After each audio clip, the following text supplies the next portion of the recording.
Hello, அனைவருக்கும் வணக்கம். Welcome to Xavier English lessons. உன் சமையலறையில் நான் பொட்டேட்டோவா லேடிஸ் ஃபிங்கரா? என்ன சார் பாட்டை மாற்றி பாடுறீங்க? உன் சமையல் அறையில் நான் உப்பா சர்க்கரையான்னு தானே கேட்கணும். உங்கள் மைண்ட் வாய்ஸ் எனக்கு நல்லா கேட்குது. வாங்க, காரணம் இருக்கு. அதுக்கு முன்னாடி ஒரு ஃபேமிலியை நான் உங்களுக்கு இன்ட்ரடியூஸ் பண்ணுறேன். This is Mani, this is Selvi. இது யாரு? திஸ் இஸ் மணி அண்ட் செல்வியோட மதர். இது மணி அண்ட் செல்வியோட ஃபாதர். எதுக்கு சார் இந்த ஃபேமிலியை இப்போ எங்களுக்கு இன்ட்ரடியூஸ் பண்றீங்க? என்ன சார், பாட்டுக்கும் ஃபேமிலிக்கும் என்ன சம்பந்தம்? கண்டிப்பா இருக்கு. இந்த குடும்பத்தை மையமா வச்சுதான் இந்த பாடமே இருக்கு. நாம படிக்க போற பாடம் 6th standard first term 3rd unit prose a visitor from distant lands. வீடியோவில் அப்படி என்னதாங்க இருக்கு? Line by line explanation of the prose, do you know portions, glossary, read and understand, answer the following questions, pictogrammar, exercises from listening passages, noun phrases and other book back exercises. வாங்க நம்ம பாடத்துக்குள்ள போலாம். Mani's family lived in a village near Jinji in Villupuram district.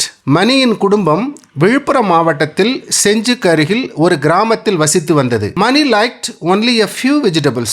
மணிக்கு ஒரு சில காய்கறிகள் தான் பிடிக்கும். Potatoes and ladies fingers were the two that he liked very much. அவனுக்கு மிகவும் பிடித்த காய்கறிகள் உருளைக்கிழங்கு மற்றும் வெண்டைக்காய்.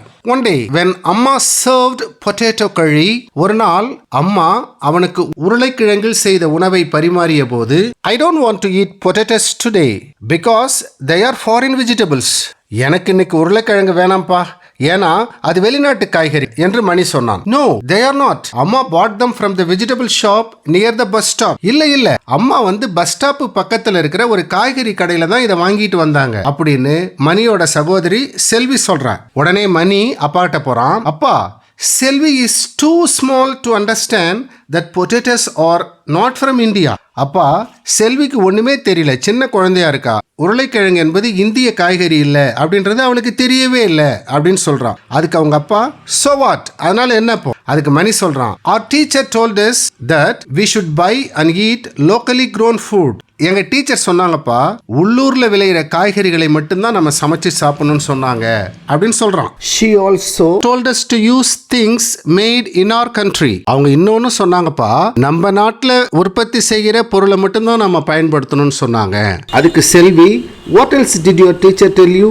வேற என்ன உங்க டீச்சர் சொன்னாங்க அப்படின்னு கேக்குறான். உடனே ஃபேமிலியில இருக்கிற எல்லாரும் அவனை கிண்டல் பண்ண ஆரம்பிக்கிறாங்க. அப்பா சொல்றாரு, and you cannot order tomato soup either or even pineapple juice. அப்படின்னா தம்பி, நீ தக்காளி சூப் கூட ஆர்டர் பண்ண முடியாது, பைனாப்பிள் ஜூஸ் கூட நீ ஆர்டர் பண்ண முடியாது அப்படின்னு சொல்றாரு. அம்மா சொல்றாங்க, then you cannot eat popcorn the next time we go to watch a movie. அடுத்த முறை நம்ம சினிமாவுக்கு போகும்போது நீ பாப்கார்ன் வாங்கி சாப்பிட முடியாதே. உடனே செல்வி குறுக்கால வரா. மணி, then you cannot order anything. மணி, அப்போ உன்னால எதுவுமே ஆர்டர் பண்ணி வாங்கி சாப்பிட முடியாது. உடனே மணி சொல்றான், why? ஏன்? why can't I eat popcorn or soup? ஏன் என்னால பாப்கார்னும் சூப்பும் சாப்பிட முடியாது? or anything that I want to? நான் சாப்பிட நினைக்கிறத ஏன் சாப்பிட முடியாது? அதுக்கு அம்மா பொறுமையா சொல்றாங்க, don't you know that corn, tomatoes and even ladies fingers all came from other countries? தம்பி, பாப்கார்ன், டொமேட்டோஸ், லேடிஸ் ஃபிங்கர்ஸ், வெண்டைக்காய், இவை எல்லாமே வெளிநாட்டில் இருந்து வந்த காய்கறிகள் தான். Really? How did they come to our country, அம்மா? Did they get on an aeroplane and come here? அம்மா, எப்படிமா வெளிநாட்டில இருந்து இங்க வந்தாங்க? ஏதோ ஏரோப்ளேன் ஏறி வந்திருப்பாங்களா? அப்பா சொல்றாரு, no, some merchants brought them here long ago by sea. சில வியாபாரிகள் கடல் வழியாக அவற்றை நம் நாட்டிற்கு கொண்டு வந்தார்கள் அப்படின்னு அப்பா சொல்றாரு. Why did they bring vegetables to India? மணி கேட்கிறான், ஏன் அவங்க வெஜிடபிள்ஸ் காய்கறிகளை ஏன் இந்தியாவுக்கு கொண்டு வந்தாங்க? They could have brought some sweets. Why didn't they? அவங்க கொஞ்சம் ஸ்வீட் எடுத்துட்டு வந்திருக்கலாம்ப்பா அப்படின்னு செல்வி சொல்றா. அவளோட கவலை அவளுக்கு. அம்மா சொல்றாங்க, people came to India in search of spices, especially black pepper. அயல் நாட்டிலிருந்து மக்கள் எதற்கு இந்தியாவிற்கு வந்தார்கள் என்றால், முக்கியமாக மிளகு போன்ற நறுமண மசாலா பொருட்களை தேடித்தான் வந்தார்கள். A man from Portugal named Vasco da Gama sailed to Kerala. Portugal நாட்டிலிருந்து வாஸ்கோடகாமா என்னும் மாலுமி இந்தியாவில் உள்ள கேரளாவிற்கு கடல் வழியாக வந்தார். அம்மா சொல்றாங்க, imagine the joy of sailors when they reached Kozhikode and found black pepper. அவர்கள் கடல் வழியாக பயணம் செய்து கேரளாவில் உள்ள கோழிக்கோடு என்னும் இடத்தை அடைந்து அங்கு கருப்பு மிளகை பார்த்தவுடன் அவர்களது மகிழ்ச்சியை கொஞ்சம் கற்பனை செய்து பாருங்கள். They took a lot of pepper back to their country. அவர்கள் நிறைய கருப்பு மிளகை அவர்கள் நாட்டுக்கு எடுத்து சென்றார்கள். செல்வி கேட்கிறா, They took spices from India. அம்மா, இந்தியாவிலிருந்து அவர்கள் நறுமண மசாலா பொருட்களை எடுத்து சென்றார்களா அப்படின்னு கேட்கிறா. But who brought the vegetables into India? மணி கேட்கிறான். ஆனா காய்கறிகளை யார் இங்க கொண்டு வந்தா? அப்பா சொல்றார், The Portuguese brought them to India. போர்ச்சுகீசியர்கள் இந்தியாவிற்கு காய்கறிகளை கொண்டு வந்தார்கள். Potato was one of those vegetables. உருளைக்கிழங்கும் அந்த காய்கறிகளில் ஒன்று அப்படின்னு சொல்றாங்க. Mani and Selvi looked at the potato curry on their plates and quickly began to eat it. ரெண்டு பேரும் இப்ப அவங்க தட்டுல அம்மா வச்ச அந்த உருளைக்கிழங்கு பொரியலை பார்க்கறாங்க. பார்த்துட்டு கடகடன்னு சாப்பிட ஆரம்பிக்கிறாங்க. Wow, this potato has traveled so far. மணி சொல்றான், ஆஹா, இவ்வளவு தூரம் கடந்து பயணம் செய்து இந்த பொட்டேட்டோ இங்க வந்திருக்கா. செல்வி pulled a long green chili out of the curry. செல்வி அவங்களுக்கு வச்சு அந்த உருளைக்கிழங்கு பொரியலா இல்ல உருளைக்கிழங்கு குருமாவா அதிலிருந்து ஒரு நீளமான ஒரு பச்சை மிளகாயை எடுக்கிறா. Careful Selvi, don't upset our foreign visitor. Selvi, நம்மளை பார்க்கறதுக்கு அவ்வளவு தூரம் வெளிநாட்டுல இருந்து வந்திருக்கு, அதை அப்செட் பண்ணிடாத அப்படின்னு அம்மா சொல்றாங்க. Who is our foreign visitor? அம்மா, you are making fun of me. அம்மா, யாருமா ஃபாரின் விசிட்டர்? எங்களை வச்சு நீங்க காமெடி பண்ணலையே அப்படின்னு செல்வி கேட்கிறா. நோ, அம்மா இஸ் நாட் மேக்கிங் ஃபன். அப்பா சொல்றார், இல்லம்மா, அம்மா ஜோக் அடிக்கல. She is talking about the foreign fruit chili. வெளிநாட்டில் இருந்து வந்த பழமான மிளகாய் பழத்தை பற்றி அவர்கள் பேசுகிறார்கள் அப்படின்னு அப்பா சொல்றார். Chilies were very popular in South America, but no one else in the world knew of this spicy fruit. தென் அமெரிக்காவில் மிளகாய் பழம் என்பது மிகவும் பிரபலமான மசாலா பொருள். ஆனால் உலகத்தின் மற்ற இடங்களில் இருந்தவர்கள் இதை அறிந்திருக்கவில்லை. One day, a sailor named Christopher Columbus sailed to South America.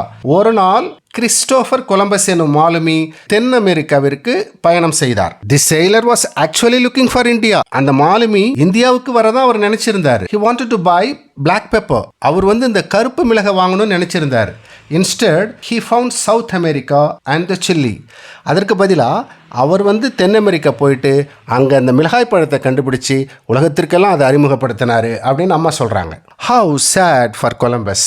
ஐயோ, கொலம்பஸ் இங்கே வரல, பிளாக் பேப்பரை எடுக்கல அப்படின்னு செல்வி சொல்கிறா. It was a little sad, but because he went to South America, he found the chili. அவர் இந்தியாவுக்கு வராதது ஐயோ பாவம்னு சொல்லலாம். பட் அவர் சவுத் அமெரிக்கா போனதுனால தான் அவர் மிளகாய் பழத்தை கண்டுபிடித்தார். It was as spicy as the black pepper. கருப்பு மிளகு எவ்வளவு காரமாக இருக்குமோ அதே அளவு காரத்தன்மை கொண்டது மிளகாய் பழம். And so Christopher Columbus packed the chili and took it back to his country with him. அதனால மிளகாய் பழத்தில் என்ன பண்ணாருங்களாம், பேக் பண்ணி அவங்க நாட்டுக்கு எடுத்துட்டு போனாரு. அப்புறம் அவங்க நாட்டில இருந்து மற்ற நாடுகளுக்கு அது பரவியது. But how did it come here? Mani கேட்குறான், ஆனால் அது எப்படி இங்கே வந்தது? Chilli was one of the things that the Portuguese brought to India. அவர் தென் அமெரிக்காவிலிருந்து போர்ச்சுகலுக்கு எடுத்துகிட்டு போனார். அங்கிருந்த மாலுமிகள் மற்ற நாடுகளுக்கு கொண்டு சென்றார்கள் அப்படின்னு அப்பா சொல்கிறார். பாடத்தின் இடையில் டூ யூ நோ, உங்களுக்கு தெரியுமா பகுதியிலிருந்து ஒரு சிறு information. Chillies are cultivated more in Ramanathapuram district of Tamil Nadu. தமிழ்நாட்டில் மிளகாய் எங்கு அதிகமாக பயிரிடப்படுகிறது என்றால் ராமநாதபுரம் மாவட்டத்தில். Okay, we will continue the story. In India, chili was first brought into Goa and the people there learned to use this new spice in their cooking. இந்தியாவிற்கு முதலாக கோவாவிற்கு தான் மிளகாய் கொண்டு வரப்பட்டது. அங்கிருந்த மக்கள் மிளகாயை தங்களது சமையலில் பயன்படுத்த ஆரம்பித்தார்கள். Before the entry of chilies, pepper was used in cooking.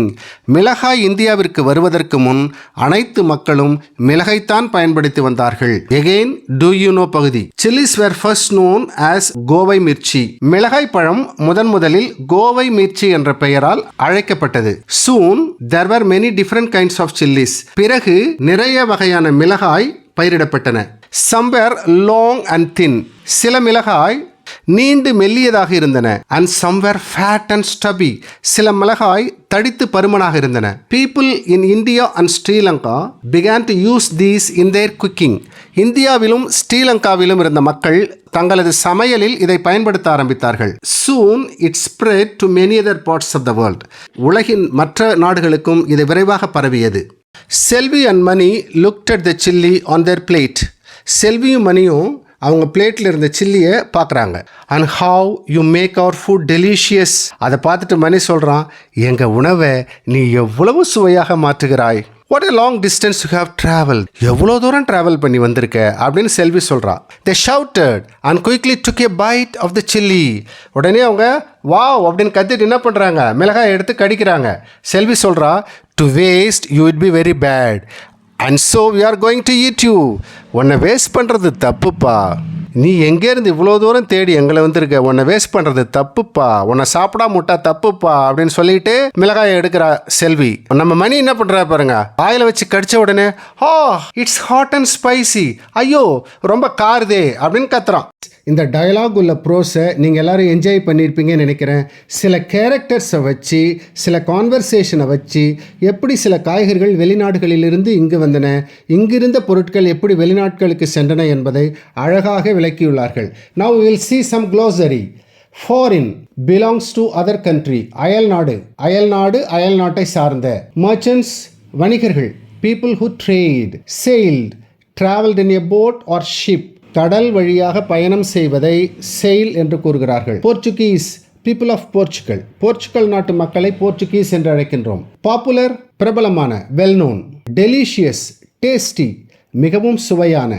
Read and understand. First question. When Amma said, don't upset our foreign visitor, she meant. அம்மா don't upset our foreign visitor அப்படின்னு சொல்லும்பொழுது எந்த காய்கறியை மென்ஷன் பண்ணாங்க? Potatoes, pepper and chilli. பொட்டேட்டோவா சில்லியான்னு உங்களுக்கு குழப்பம் வரலாம். பொட்டேட்டோ கறி அம்மா ஏற்கனவே ப்ரிப்பேர் பண்ணிட்டாங்க. அதிலிருந்து ஒரு சில்லியை எடுத்தா செல்வி, அப்போ தான் அம்மா அதை மென்ஷன் பண்ணுறாங்க. So the right answer is chilli. Selvi asked, did they come in an aeroplane? Because Selvi கேட்டா இந்த காய்கறிகள்லாம் ஏரோப்ளேன் வந்துதா அப்படின்னு கேட்குறா. ஷி வாஸ் ஜோக்கிங், அவள் ஜோக் அடிச்சா. She did not understand her mother, அவங்க அம்மா சொன்னதை புரிஞ்சுக்கல. She thought it would be a fun, அது ஒரு நகைச்சுவை நினைச்சா. Option B, she did not understand her mother, அம்மா சொன்னதை அவள் புரிஞ்சுக்கல. தேர்ட் ஒன், அம்மா பாட் த வெஜிடபிள்ஸ் ஃப்ரம் த டேஷ். அம்மா காய்கறிகளை எங்கேருந்து வாங்கினாங்க? Shops, shopping mall, super market. Shops. Answer these questions. Who first brought potatoes and ladies fingers to India? Option A, Portuguese. Option B, English. Option C, Danish. Option D, the French. It is option A, Portuguese. Who came to India from Portugal in search of pepper? மிளகை தேடி போர்ச்சுகலிலிருந்து இந்தியாவிற்கு வந்த மாலுமி யார்? It is Vasco ட gamma. இந்த அட்டவணையை நிரப்புவோம். ஒரு நாடு, அதில் வாழ்கின்ற மக்களை எவ்வாறு அழைக்கின்றோம்? போர்ச்சுகல், போர்ச்சுகல் நாட்டில் வாழும் மக்களை போர்ச்சுகீஸ் என்று அழைக்கின்றோம். பிரெஞ்சு என்று யாரை அழைக்கின்றோம்? பிரான்ஸ் நாட்டில் வாழும் மக்களை பிரெஞ்சு என்று அழைக்கின்றோம். சைனா நாட்டில் வாழ்பவர்களை சைனீஸ் என்று அழைக்கின்றோம். அமெரிக்காவில் வாழ்பவர்களை அமெரிக்கன். ஸ்ரீலங்காவில் வாழ்பவர்களை ஸ்ரீலங்கன். ஸ்பெயின் நாட்டில் வசிப்பவர்களை ஸ்பானியார்டு என்று அழைக்கின்றோம். பர்மா, மியான்மர் இரண்டும் ஒன்றுதான். இந்த நாட்டில் வசிப்பவர்களை பர்மீஸ் என்று அழைக்கின்றோம். இந்தியாவில் வசிப்பவர்களை இந்தியன். தாய்லாந்தில் வசிப்பவர்களை தாய் என்று அழைக்கின்றோம். லிசனிங் பேசேஜிலிருந்து சில கேள்விகள். ரெட் பெப்பர்ஸ் ஹேவ் டேஷ். சிவப்பு மிளகில் என்ன சத்து உள்ளது? Vitamin A, vitamin C, vitamin D. It is vitamin C. Red chilli is also called. சிவப்பு மிளகாயை வேறு என்ன என்று அழைக்கிறார்கள்? Paprika. 1 pound is equal to dash grams. 450 grams. Mint leaves help to cure. புதினா இலைகள் எதை குணப்படுத்துகின்றன? Body pain, fever, upset stomach. It is option C, upset stomach. Time for pictogrammar. இந்த பிக்டோகிராமர் பகுதியில் இப்போ நம்ம பார்க்க இருக்கிறது நவுன் ஃப்ரேஸ். ஒரு நவுன் ஃப்ரேஸ் என்றால் என்ன? அதற்கு முன்னாடி நவுன்னா என்ன நம்ம ரீகால் பண்ணிக்கலாம். நவுன்னா உங்களுக்கு எல்லாருக்குமே தெரியும். Name of people, places and animals, plants, இப்படிலாம் நம்ம சொல்லலாம். யாருக்கெல்லாம் பேர் இருக்கோ, எதுக்கெல்லாம் பேர் இருக்கோ அது நவுன். ஓகேங்களா?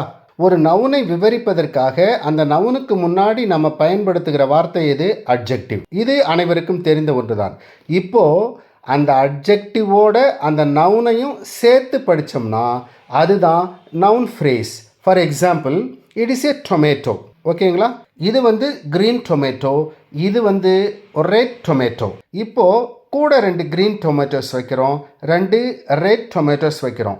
இப்போ நீங்கள் இதை படிக்கணுன்னா, இதை விவரிக்கணுன்னா நம்ம எப்படி சொல்லுவோம்? Some green tomatoes, some red tomatoes. இந்த அட்ஜெக்டிவையும் இந்த நவுனையும் நம்ம சேர்த்து படிக்கிற பாருங்க, இதுதான் நவுன் ஃப்ரேஸ். இப்போ ஒரு பில்டிங் உயரமாக இருக்குது, டாலாக இருக்குது. இப்போ பாருங்கள், இட்ஸ் எ பில்டிங். இது எப்படி இருக்குது? டால்.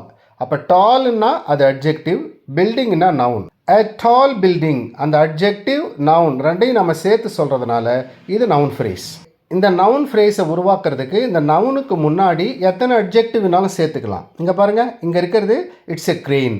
அதனுடைய அழகு பீக் எப்படி இருக்குது? ரொம்ப நீளமாக இருக்குது. அது எப்படி நம்ம சொல்லலாம்? எ லாங் பீக்குன்னு சொல்லலாம், இல்லைங்களா? எ லாங் ஷார்ப் பீக் அப்படின்னு நம்ம சொல்கிறோம். So this is called noun phrase. Okay, இப்போ இந்த எக்ஸசைஸ் பாருங்களேன். கிரீன், லிட்டில், த, சில்லி. இந்த நவுன் ஃப்ரேஸை ஜம்பிள் பண்ணி கொடுத்துருக்காங்க. சில்லி என்பது தான் நவுன். இந்த நவுனை விவரிக்கிறதுக்கு பாருங்க, கிரீன் இருக்கு, லிட்டில் இருக்கு. அப்போ எந்த ஆர்டர்ல இதை எழுதணும்? கிரீன் லிட்டில் சில்லியா, லிட்டில் கிரீன் சில்லியா, எப்படி நம்ம அரேஞ்ச் பண்றது? அப்போ ஒரு நவுன் ஃப்ரேஸோட அட்ஜெக்டிவை அரேஞ்ச் பண்ணும்பொழுது ஒரு விஷயம் ஞாபகம் வச்சுக்கோங்க. முதல்ல குவான்டிட்டியை குறிக்கிற அட்ஜெக்டிவை எடுத்து முதல்ல எழுதணும். அடுத்தது குவாலிட்டியை குறிக்கிற அட்ஜெக்டிவை அடுத்து எழுதணும். அப்போ இதை பாருங்க, the little green chilli was very hot. அடுத்தது பாருங்க, sailors many brave. இப்போ sailors என்பது நவுன், சரிங்களா?